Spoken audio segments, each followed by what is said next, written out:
سەربازی ون ئەمجارە لە سنووری ئیدارەی ڕاپەڕین چیرۆکی کەسێکی خۆبەخش و دڵسۆز دەگێڕێتەوە. ئەم خۆبەخشە سەرەڕای ئەزموونێکی تاڵ لەگەڵ ئەو منداڵانەی کە خاوەن پێداویستی تایبەتن،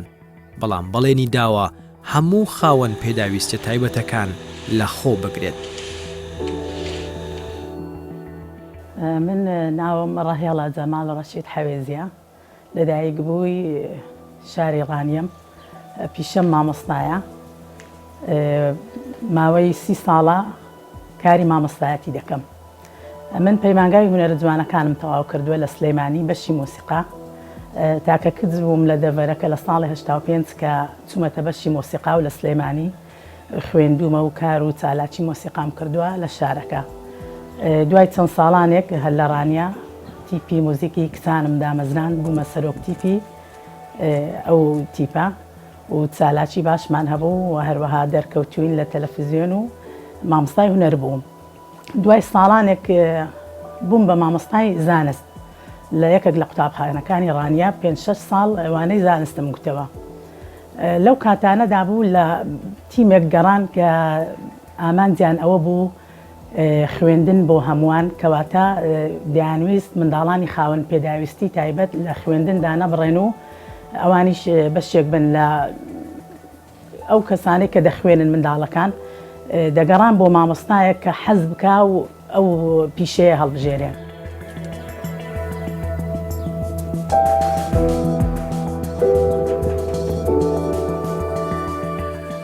سەربازی ون لە سەرەتای ئەم ئەڵقەیە بە چیرۆکی ئەحمەدی خاوەن پێداویستی تایبەت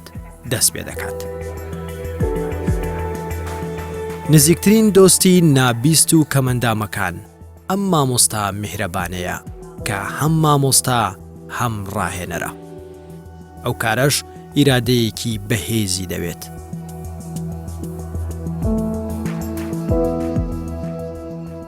ئامانجم ئەوەیە ئەو منداڵانە لە کۆمەڵگەدا نەبڕێن، وەک منداڵی ئاسایی بێنە ناو باوەشی قوتابخانە و مامۆستا و ژینگە و وەک منداڵەکی ئاسایی هەست بەبوونی خۆیان بکەن.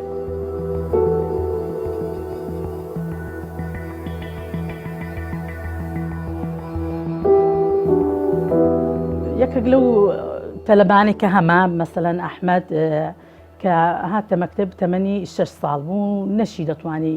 قسە بکات لەبەر ئەوەی مەڵاشووی نەبوو، ناو مەڵاشووی هەموو ددان بوو. یعنی ئەو منداڵە زۆر بە زەحمەت دەیتوانی دانیشەیان پاک و خاوێنی خۆی بکە، بەس لەخوای بەزیاد بێ ئێستا کە تەمەنی بۆتە 15 ساڵ یعنی دەیبینن کە چەند بەرەو پێش چووە بۆ هەوڵ و کۆشتێکە نەک هەر ئەمن مامۆستایەکانی کەشکە لە پۆلی لەگەڵینە یارمەتی دەدەن و هاوکاری دەکەن و زۆر فەرقیان کردووە. لە کاتێکدا خێزانەکانیان ناتوانن لە ئازارەکانیان تێبگەن، ئەم هەموو زەحمەتی و بربەست و ناخۆشیەی ئەم توێژە هەستیارە ئەم مرۆڤە جوانە دەیخاتە ئەستۆی خۆی. بەنسبەت ئەحمەد کە لە مەدرسەی ڕەوەند دەیخوێن کاتی خۆی لە لای مامۆستا ڕەهێڵە وەضعی زۆر خراپ بوو، قسەی نەزانین، یعنی بەڕاستی لە ڕووی کۆمەڵایەتیەوە زۆر ناڕێک بوو. بەس بەهۆی مامۆستا ڕەهێڵەی یعنی زۆر لەگەڵی هەوڵیدا، زۆر لەگەڵی باش بوو. ئێستا لە ڕووی کۆمەڵایەتیەوە یعنی ئەحمەدی کەی لێرچووە. ئێستا مەسەلەن منداڵێکی شەڕاوی نییە، لەخوای بەزیاد بێ هەیە منە لەسەر خۆی لە ماڵێ لەگەڵ ئێمە وە لە ڕووی قسەکردنی فێرە قسەکردن بووە، چکو قسەی نەزانین، بەڵام قسەکردەکەی دەگەڕێتەوە هیمەتی مامۆستا ڕەهێڵەی لەبەرەوەی مەڵاشووی نەبوو. ئەحمەد زۆر بە زەحمەت بوو، باز لە 6 ساڵیەوە لای مامۆستا ڕەهێڵەی دەچوو مەکتەبێ و مامۆستا ڕەهێڵە زۆری لەگەڵ ماندوو بوو، بەس ئێستا زۆری فەرق کردووە. دەیەوێت تروسکاییەک بخاتە ژیانیانەوە و داهاتویان ڕۆشن بکاتەوە. بۆیە سەربازی ون ئەم جارە لە ڕانیە چیرۆکی ئەم مامۆستایە دەگێڕێتەوە کە چۆن خزمەتی ئەو مناڵانە دەکات.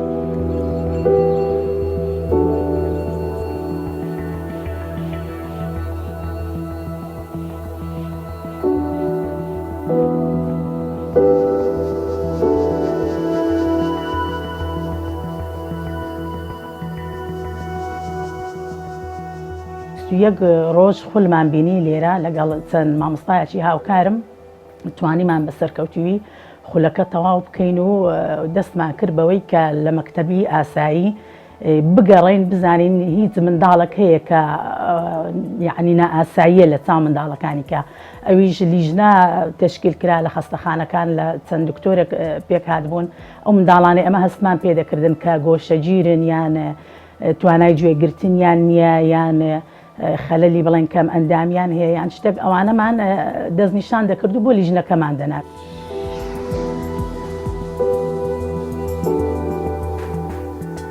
سەربازی ون ئەم جارە لە ڕانیە چیرۆکی ئەم مامۆستایە دەگێڕێتەوە کە چۆن خزمەتی ئەو مناڵانە دەکات. جەستا مێشک و بەشێکی لاشەیان نەخۆش و لاواز بوو بێبەش بوون لە چێژی ژیان و دابڕاون لە کۆمەڵگا.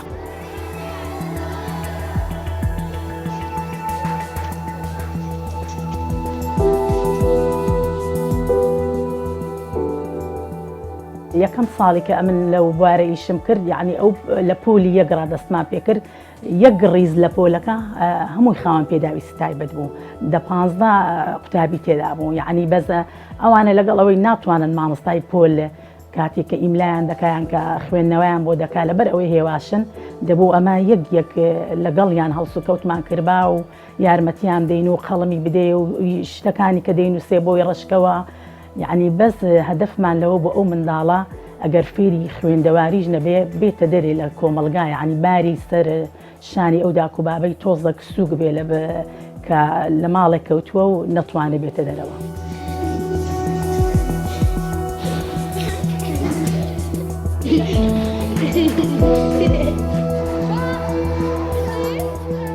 بۆ خۆی کە لە ئەو خولانەی کە ئەمە دەیبینین ئەو منداڵانە پێویستیان بە ژووری سەرچاوەکان هەیە. ئەو ژوورە وەک سنتەرێکی بچوو گوایە کە ئەو منداڵانە بەهۆی هەندێک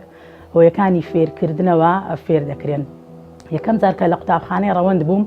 ژووری ئاوا نەبووم هەر ژووری عنی بە PVC دروست کرابوو مەتر بە مەتر ئەمن ئەو منداڵانم زیادە کردەوە و لەوێ دەرسم پێدەکوتن. پاشان هەر لەو گەڕەکەی خۆمان قوتابخانەیەکی تازە کرایەوە کە مامۆستا ئامانج بەڕێوەبەریەتی قوتابخانەی ئاکۆی سەرەتایی لەوێ تەکلیفم کرد کە ژوورێک تایبەت بێ بە من و زۆر ینی هاوکاری کردم و ژوورەکەی دامێ ئەمنیش نەقڵ بووم لەگەڵ منداڵەکانی ئەو قوتابخانەیە هەموویانم برد لەگەڵ خۆم و ئەوجا ئەو کەلوپەلەی کە لە مەکتەبێ هەبوو دایانمێ دەنا شتەکانی کە هەمووی یعنی بۆ خۆم بە شەخسی کڕیمە و پێداویستەکانی ئەو ژوورم پڕ کردوتەوە لەسەر جیرفانی خۆم.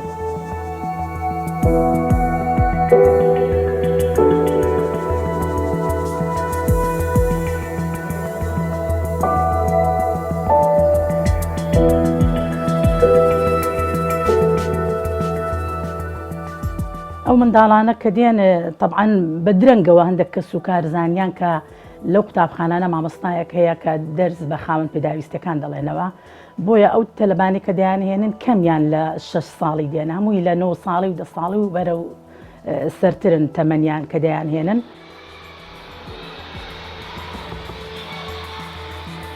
مامۆستا جان ڕۆژتان باش فەرموو دانیشتن گوڵی من. ئەم مامۆستایە وەک ڕاهێنەرێکی لێهاتوو بە ئیرادەیەکی بەهێز ڕوبەڕووی نەخۆشیەکانی ئەم منداڵانە دەبێتەوە.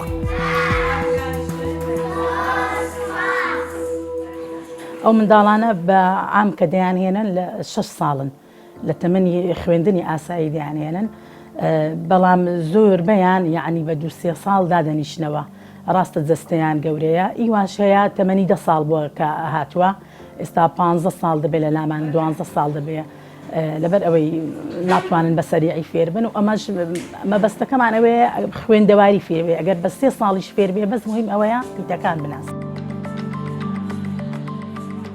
ئەم مامۆستایە ماوەی 12 ساڵە لە ڕانیە خۆبەخشە وازی لە هەموو حەز و خەونەکانی هێناوە و بڕیاری داوە ببێتە خزمەتکاری ئەم منداڵانە کە ژیانیان لە بواری خوێندن لە مەترسی لە ناوچووندایە چونکە زەحمەت بوو بۆ خێزان و مامۆستاکان لە پۆلێکی ئاسایی بە شێوەیەکی ئاسایی درێژە بە خوێندنیان بدەن. سەرەتا فێری ئەوەیان دەکەین یەکێک لە کارەکان یعنی فێری قەڵەمگرتن بن ئەوجا ئیوایە زۆر زەحمەت دەتوانێت قەڵەم بگرێ. ئەوجا ئەگەر نەتوانێت یعنی قەڵەم بەکاربێنێ ئەمە ئەو شتانێک کە هەمانە یەکەمیان زانینی ڕەنگەکانە یان شێوە ئەندازەیەکان ئەو شتانە لە ژوورەکەماندا هەیە بۆ بڵێن مێشتیان بکرێتەوە دەبێ هەمویان فێری ڕەنگەکان ببن. ڕەهێڵە بڕیار دەدات لەسەر ئەرکی خۆی شوێنێکی تایبەت بۆ هاوکاری بەڕێوبەرایەتی قوتابخانەی ئاکۆی بنەڕەتی دروست بکات. ئیدی دەستی کرد بە هێنانی ئامراز و کەرەستەی خوێندن و فێرکردن و ڕاهێنان بۆ منداڵانەی کە نابیست و کەم ئەندام و بیرکۆڵن. نابیستەکان لەبەر ئەوەی مێشتیان تەواوە و یعنی دەتوانن بخوێننەوە و بنووسن بەس زمانی ئاماژە ڕاستە هەندە گوشتەوەکو خۆی دەرنابردرێ بەڵام هەر تێدەگا هەر چۆنێکی بێ یعنی بۆ ژمارەکان بۆ بیرکاری بۆ کوردی بۆ عەرەبی ینی ئێستا خوشک و برایەکەن بڵێن یەکەچیان کچەکە پۆلی چوارە کوڕەکە پۆلیسەیە ئەو کچەی کە پۆلی چوارە پیتی عەرەبی دەخوێنێت کە زۆر زەحمەتە ئەتوو هەندێک پیتی عەرەبی هەیە کە زەختی دەوێ فێریکەی لە چاو ئەوی کوردیەکەی هەندێک کشتی هەر بەباشی ناڵێن چونکە بەڕاستی ینی زمانی ئاماژە ئەوە مامۆستای خۆی تایبەتی دەوێ و خولی خۆی دەوێ هەرچەندە من عامم بەڵام توانیمە ئەوەش بە سەرکەوتوی جێبەجێ بکەم.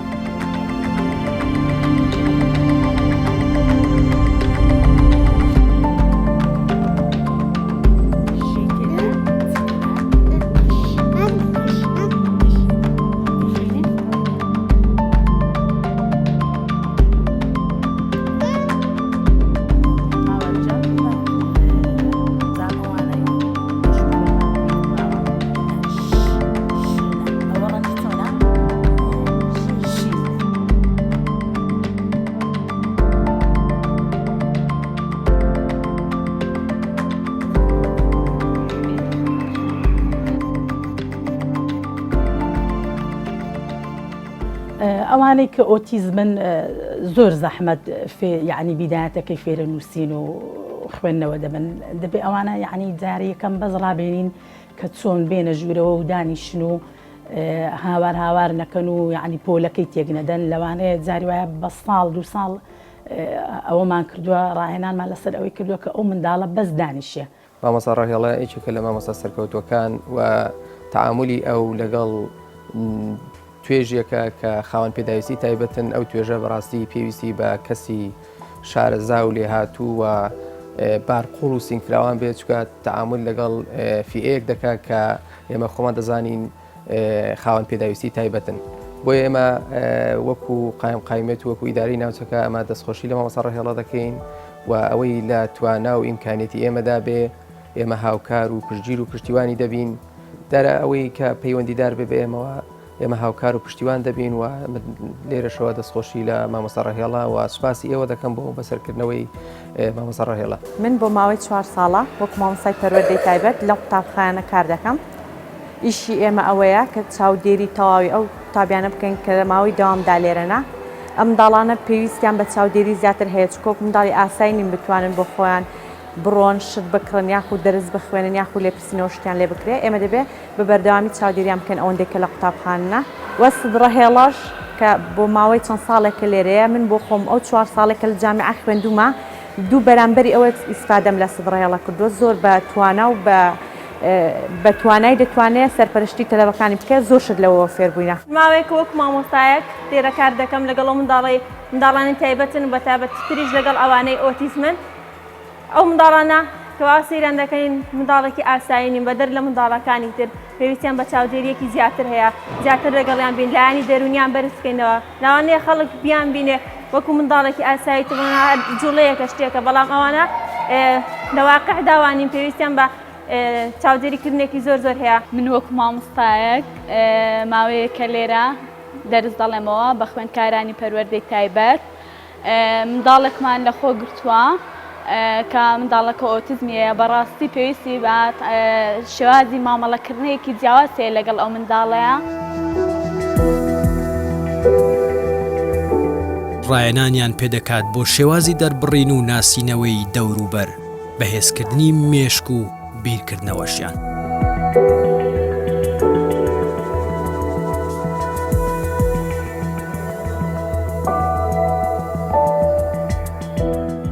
منهجی پۆلیەکی سەرەتایی بەکاردێنم کوردی و بیرکاری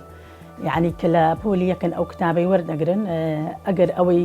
مێشکەکان طبعاً فەرقیان هەیە هەر یەکە بۆ یەکەچیکە لە ژووری سەرچاوەکان بە کارت یعنی ئەو کارتانی هەمانە پیتەکان ژمارە و لەفتەر و قەڵەمەکەشی و پێشانی دەدەمیان بە موروو لە ئەوەی حاسیبەی پێی دەڵم کە ئەوە یەکە ئەو دووە خانەی یەکانە خانەی دەیانە ئەو چەند جارە و لێکدانی ژمارەکان یعنی ئەوانم هەموو فێر کردو و زۆر باشە. کارەکەی زەحمەت و هەستیارە هەر هەڵەیەک لە هەڵس و کەوتکردن دەروون و جەستەی ئەم منداڵانە ئازار دەدات.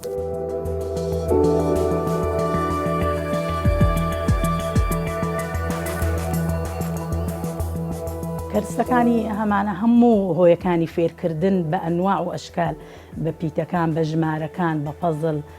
بە شێوەی ئەندازەی هەمووی لە شێوەی یارینە مەسەلەن دارێکمان هەیە مقناتیسیە هەمووی سێ و پرتەقاڵ و هەرمەیە یەک ئەوە بۆ ڕەنگەکان پێویستە یعنی ئیسیفادەی ڕەنگەکەی لێ دەکا ئیسیفادەی لێوە دەکە ئەوە چ جۆرە میوەکە ئیسیفادەی لێوە دەکا ئەگەر بڵێم چەند هەرمێ بەو دارەیان چەند سێ و بەو دارەی وە ژمارەکەی پێ بڵێ.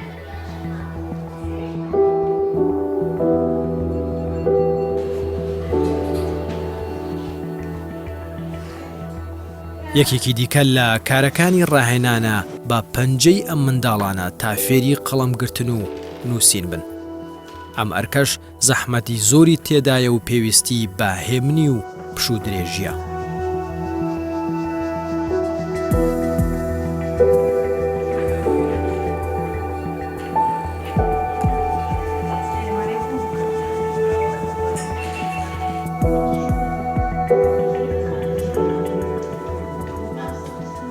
ئەو منداڵانە بەڕاستی وەک منداڵی ئاسایی ینی پێویستیان بە چێژوەرگرتنە لە ژیان بەڕاستی زۆر معاناتیان هەیە کە ناتوانن لە ماڵەوە بۆیان جێبەجێ بکەن هەندێک خێزان هەر پێی بە منداڵەکەی بێنێتە دەرەوە لەبەر ئەوەی دەڵێ ئۆتیزمە یان کێشەیەکیکەی هەیە بەڵام ئەمە کە هێناومانەتە دەرەوە بڵێن لە ماڵەوە هاتوۆتە مەکتەب بەڕاستی نیوەی کێشەکانمان بۆ عیلاج کردوونە.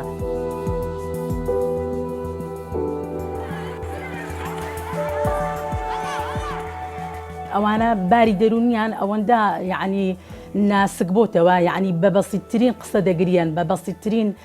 هاوار تووڕە دەبن یعنی هەندێک لە ئۆتیزمەکان نابێت گوێیان لە دەنجی قایم بێ لەبەرەوەی ئەو دەنگە بۆوان ئەوە بە چەند قات دەگاتە گوێیان یعنی بە دەنجی جەڕەز گوێیان دەگرن بە ژاوەژاوی منداڵەکان گوێیان دەگرن حەزیان لێ لە شوێنێک بێ دائیم ئارام بێ.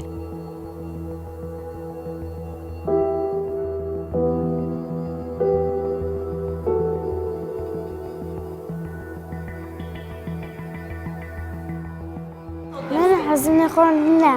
سباس ما مستعم تنفر كت نامي نحن نفهم من أمام مستعم وجنا زو سباس دي ما مصاب يريدكم بقول تعالي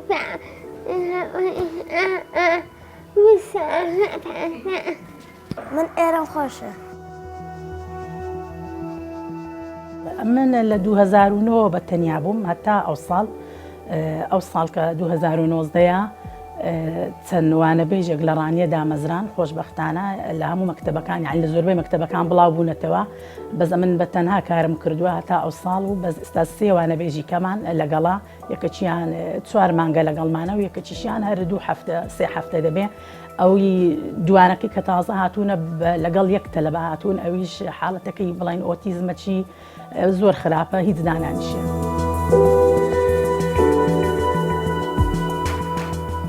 پاراستنی ئەم منداڵانە لە ئەستۆی ڕەهێڵە و مامۆستاکانی ئەم قوتابخانەیە چووکە کەم قوتابخانە هەیە ئەم منداڵانە لەخۆ بگرێت.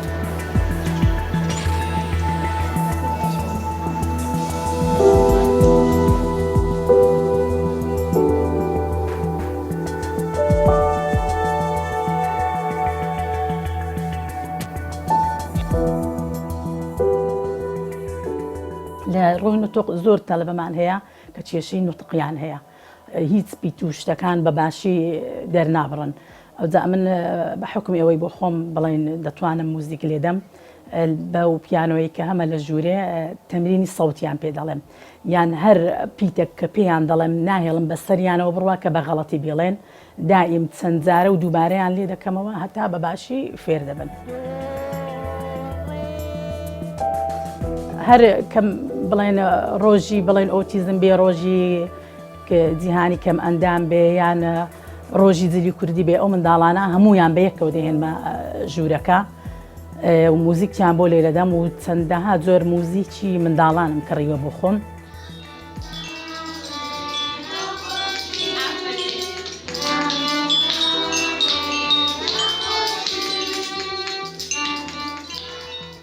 یعنی دێن مۆسیقایەکەی لێ دەدەن بەڵێ هەمانە ئۆتیزمە زۆر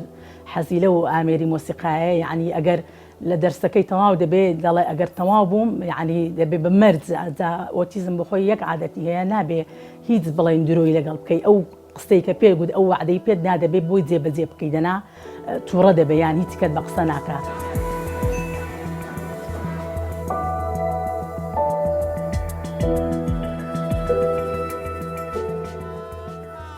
ئەم منداڵانە لە دۆخێکی سەخت دەژین و دەستگرتنیان ئیرادە و وزەیەکی بەهێز و پشوویەکی درێژی دەوێت.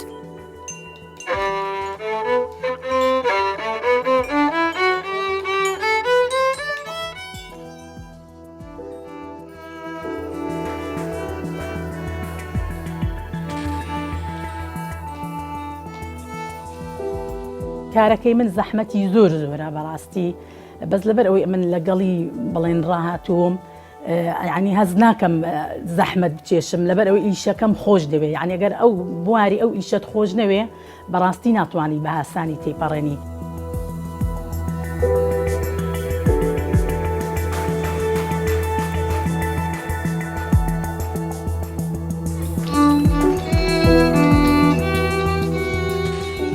ڕووی پاک و خاوێنیەوە یعنی ئەوانە لەبەر ئەوەی مەناعەیان زۆر زەعیفە زستانان دائیم هەڵامەتیان لێ یعنی ئەمن مستەمر دەبێ بۆ خۆشیان فێرکەم و دائیم بۆ خۆشم کلینگسم بەدەستەوەیە کاتێک بڵێن ئاو بەلووتیاندا لێتە خوارێ ئەوە لەسەر منەکە پاچی کەمەوە ئەو جا کاتی ئەوەی بۆ سەر ئا و WC دەیانەوێت دەبێ ئاگاداریان کەم و ئەگەر نەتوانن دەست بشۆن دائیم معقم و شتم بۆ داناون کە دەستەکانیان پاکاتەوە.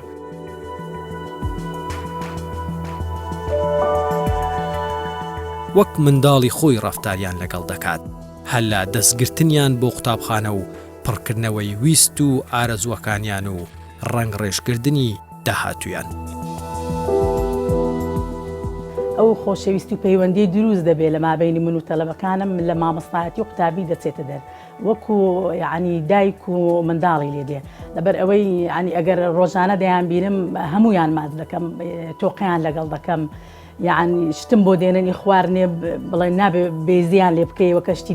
دەستیان وەرگری یان بۆ خۆم ئەگەر شتێک لە مەکتەبەکەی بخورێ وەکو چۆن بۆ منداڵەکانم دەبێ ناتوانم ئەگە بەشیان نەدەم یعنی پەیوەندیەک دروست بووە لە مابین و من و قوتابیەکان وەکو دایک و منداڵی لێ هاتووە.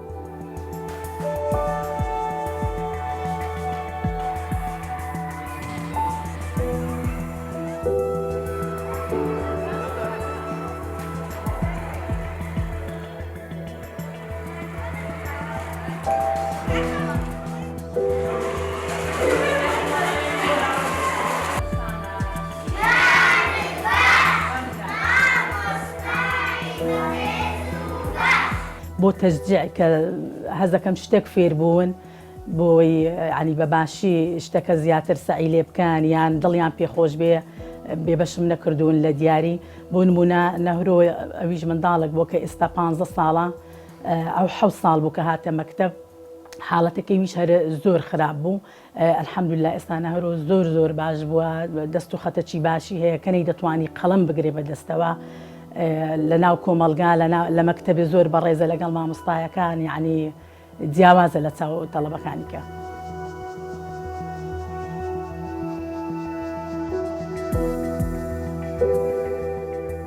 دەردی ئەم توێژە ناسکەش تەنها دایک و باوکی ئەم منداڵانە لە زەحمەتی و ناخۆشی و ئازارەکەی دەگەن. بۆیە بە ئومێدەوە دەڕوانە هەوڵەکانی ڕەهێڵە و ئەو ناوەندەشی کە دروستی کردووە. سوپاسی جنابی مامۆستا ڕێهێڵە دەکەم کە توانیوێتی ئەو منداڵی من